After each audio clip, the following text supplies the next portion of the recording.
వృద్ధాప్య పెన్షన్లు కానీ, వికలాంగ పెన్షన్లు కానీ, ఇతర పెన్షన్లు ఏదైతే పెంచుతామని హామీ ఇవ్వడం జరిగిందో వాటన్నిటిని కూడా ఈరోజు ఉదయం 4 గంటల నుంచే లబ్ధిదారులందరికీ కూడా పెన్షన్ డబ్బులను ఇస్తూ దాదాపు ఇప్పటికి ఈ సమయానికి దాదాపు 95% రాష్ట్ర వ్యాప్తంగా పూర్తి చేయడం జరిగింది.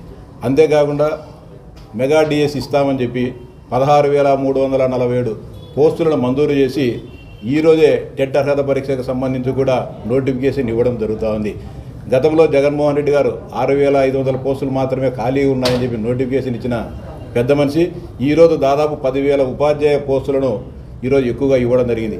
నిజంగా జగన్మోహన్ రెడ్డి గారు నేషనల్ ఎడ్యుకేషన్ పాలసీని ఇంప్లిమెంట్ చేయకుండా 117 జీవోని ఇక్కడ ఇంప్లిమెంట్ చేయకుండా ఉంటే మరొక 20,000 టీచర్ పోస్టులు అదనంగా ఈ రాష్ట్రంలో ఉండేవి. నిజంగా నిరుద్యోగ ఉపాధ్యాయులకు నష్టం చేసింది, అన్యాయం చేసింది ఎవరైనా ఉన్నారంటే అది జగన్మోహన్ రెడ్డి గారే. అలాగే పులివెందుల నియోజకవర్గంలో 5 సంవత్సరాలు ముఖ్యమంత్రిగా ఉండి ఈరోజు నియోజకవర్గంలో ఖర్చు పెట్టిన ఏ ఒక్క పథకం కూడా ప్రజలకు అందకోకుండా పోయిన దుస్థితి నియోజకవర్గంలో ఉంది. ఇరిగేషన్కి సంబంధించి 1,000 కోట్ల రూపాయలు ఖర్చు పెట్టినా అదనంగా 1 ఎకరాకు కూడా 1 సెంటు భూమికి కూడా అదనంగా నీరు ఇవ్వలేని దౌర్భాగ్య స్థితి ఈ నియోజకవర్గం నెలకొంది. 1,000 కోట్ల రూపాయలు ఖర్చు పెట్టారు.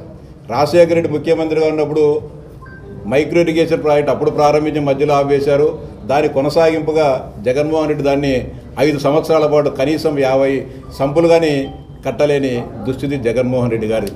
అంతేకాదు పులివెందుల సుందరీకరణ అని చెప్పి 650 కోట్ల రూపాయలు ప్రణాళికలు రూపొందించినారు. ఈరోజు సుందరీకరణ ఏమైందో, దాంట్లో దుస్థితి ఏమైందో ఈరోజు పులివెందుల పట్టణంలో ప్రజలు ఇబ్బందులు పడే పరిస్థితి.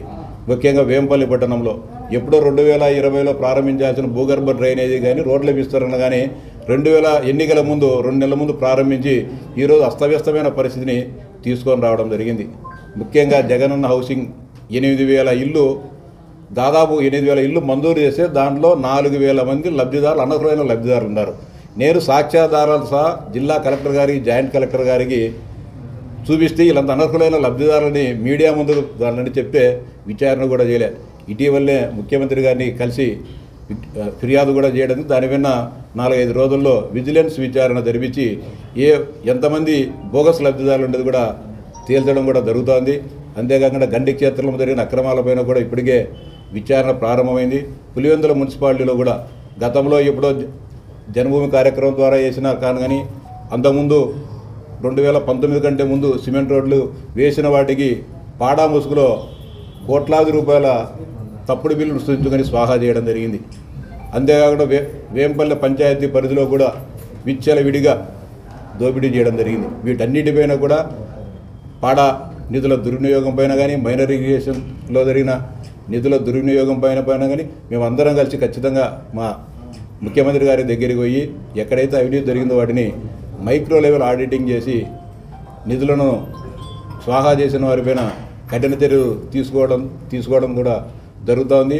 అంతేకాకుండా ఈ పూర్తికి ఏదైతే ఎక్కువ మంది ప్రజలకు ప్రయోజనకారిగా ఉంటుందో వాటన్నిటిని కూడా మరో వారం 10 రోజుల్లో అధికారులందరినీ కూర్చోబెట్టుకొని మేము సమీక్షించి ప్రజలకు ఇబ్బంది లేకుండా ప్రజలకు మంచి జరిగే కార్యక్రమాలను ముందుకు తీసుకొని పోతామని కూడా తెలియజేస్తున్నాం.